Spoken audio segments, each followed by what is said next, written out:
আসসালামু আলাইকুম। কুকিং হাউজে সবাইকে স্বাগতম জানাচ্ছি আমার আজকের রেসিপি দেখার জন্য। আজ আপনাদের জন্য নিয়ে এসেছি ডিম দিয়ে দারুণ মজাদার একটি রেসিপি। তৈরি করব ডিমের জালি কাবাব। ডিমের এই জালি কাবাবটা খেতে খুবই টেস্টি এবং মজার হয়। তৈরি করাও খুবই সহজ। কোনো প্রকার ঝামেলা ছাড়াই ঘরে থাকা উপকরণ দিয়ে খুব সহজেই তৈরি করে নেওয়া যায় ডিমের এই জালি কাবাব। ডিমের এই জালি কাবাবটা খেতেও সবাই ভীষণ পছন্দ করবে। তাহলে চলুন রেসিপিটি দেখে নেই।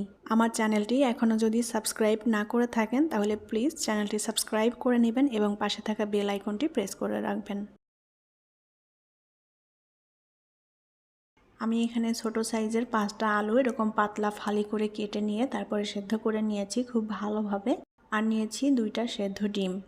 এখন এই আলু এবং সেদ্ধ ডিম 2টা আমি গ্রেটার দিয়ে গ্রেট করে নেব। এটা চাইলে হাত দিয়ে চটকেও নিতে পারেন, তবে গ্রেটার দিয়ে গ্রেট করে নিলে আলুর মধ্যে কোনো দানা থাকবে না। আলুগুলো আমি গ্রেট করে নিয়েছি। এখন ডিম 2টাও গ্রেট করে নেব।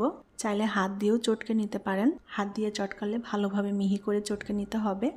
ডিমের পরিমাণ এখানে চাইলে বাড়িয়ে দিতে পারেন। আমি এখানে 2টা ডিম দিয়ে তৈরি করছি। এখন এর মধ্যে দিয়ে দেব পেঁয়াজ কুচি। পেঁয়াজটা একটু মিহি কুচি করে কেটে নিয়েছি। 1 কাপের মতো নিয়েছি পেঁয়াজ কুচি এখানে। আর দিয়ে দেব হাফ চা চামচ পরিমাণ রসুন বাটা, হাফ চা চামচ পরিমাণ আদা বাটা, 1 টেবিল চামচ পরিমাণ দিয়ে দেব কাঁচামরিচ কুচি। কাঁচামরিচটাও আমি একটু মিহি কুচি করে নিয়েছি। এখন দিয়ে দেব ধনে পাতা, লবণ দিয়ে দেব স্বাদ মতো, হলুদের গুঁড়া দিয়ে দেব সামান্য, জিরার গুঁড়া দিয়ে দেব হাফ চা চামচ পরিমাণ,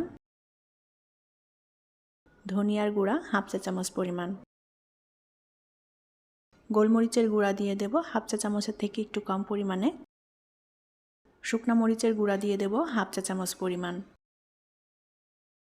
গরম মশলার গুঁড়া দিয়ে দেব হাফ চা চামচ পরিমাণ।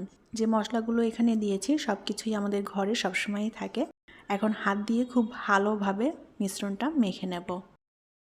উল্টাপাল্টা করে আমি মিশ্রণটা ভালো মতো মেখে নিয়েছি। এখন পরিমাণ মতো মিশ্রণ নিয়ে আমি গোল গোল করে কাবাবগুলো তৈরি করে নেব। এটা আপনাদের পছন্দ মতো শেপে তৈরি করে নিতে পারেন। এভাবে সবগুলো কাবাব তৈরি করে নেব। বাটিতে আমি 2টা ডিম ভেঙে নিয়েছি। এখন ডিম 2টা ভালোভাবে ফেটিয়ে নেব। যতগুলো কাবাব তৈরি করবেন সেই আন্দাজ মতো করেই এখানে ডিমটা নিয়ে নিতে হবে। ডিমটা আমি ভালো মতো ফেটিয়ে নিয়েছি। এখন যে কাবাবগুলো তৈরি করে নিয়েছি সেখান থেকে একটা একটা করে কাবাব আমি এই ডিমের মধ্যে ডিপ করে নেব। কাবাবগুলোতে ডিমটা ভালো মতো ডিপ করে নিতে হবে যেন সমানভাবে সব দিকটায় লেগে যায়। প্যানে পরিমাণ মতো তেল দিয়ে তেলটা গরম করে নিয়েছি। আমি যতগুলো কাবাব বানিয়েছি সবগুলো একবারেই ভেজে নিয়েছি। যারা সবগুলো একবারে ভাজতে পারবেন না বা ভাজতে অসুবিধা হবে তারা অল্প অল্প করে দিয়ে ভেজে নিতে পারেন। চুলার আঁচটাকে আমি মিডিয়ামে রাখবো। মিডিয়াম আঁচে ভেজে নেব কাবাবগুলো ডিমের মধ্যে ডিপ করার পরে যে ডিমটা অবশিষ্ট থাকবে সেই ডিমটা এখন উপর দিয়ে এভাবে দিয়ে দিতে হবে। আর এভাবে উপর দিয়ে দিলে একটা জাল জালের মতো তৈরি হবে, যার কারণে এটাকে জালি কাবাব বলা হয়।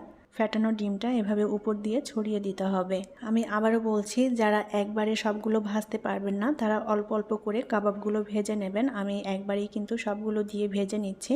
কাবাবগুলোর এক পাশটা ভাজা হয়ে গিয়েছে। এখন এগুলোকে উল্টে দেব। আর এটাতে কিন্তু ফেনা উঠে যাবে, যেহেতু এখানে ফ্যাটানো ডিম ব্যবহার করেছি কুসুম সহ, যার কারণে এই তেলের মধ্যে অনেক ফেনা উঠে যাবে। অনেকেই যারা নতুন আছেন তারা কিন্তু এই অবস্থায় ভাজতে তাদের অসুবিধা হতে পারে, এটা উল্টাতে গেলে ভেঙে যেতে পারে, তাই অল্প অল্প করে ভেজে নিতে পারেন। আমি সবগুলো কাবাব উল্টে দিয়েছি, অপর পাশটাও ভেজে নেব। আর কাবাবগুলো আমি সুন্দর একটা সোনালি রং করে ভেজে নেব। কাবাবগুলো দুপাশটাই সুন্দর মতো ভাজা হয়ে গিয়েছে। এখন আমি তেল থেকে এই কাবাবগুলো তুলে নেব। ফেনার কারণে হয়তো দেখতে অসুবিধা হচ্ছে। আলতো করে কাবাবগুলো তুলে নেব তেল থেকে। তেলটা খুব ভালো মতো ঝরিয়ে নিতে হবে। কাবাবগুলো তেল থেকে তোলার পরে কাবাবগুলো একটা কিচেন টিস্যুর উপরে রেখে দিতে হবে, তাহলে যে এক্সট্রা তেল আছে তেলটা কিচেন টিস্যু টেনে নেবে। তৈরি হয়ে গেল অসম্ভব মজাদার এবং টেস্টি ডিমের জালি কাবাব। গরম গরম এই ডিমের জালি কাবাবগুলো খেতে খুবই ভালো লাগে। আশা করছি আমার আজকের রেসিপি আপনাদের কাছে ভালো লেগেছে। যদি রেসিপিটি ভালো লেগে থাকে তাহলে প্লিজ ভিডিওটি শেয়ার করবেন। পরবর্তী রেসিপি দেখার আমন্ত্রণ জানিয়ে বিদায় নিচ্ছি। ভালো থাকবেন সবাই। আল্লাহ হাফেজ।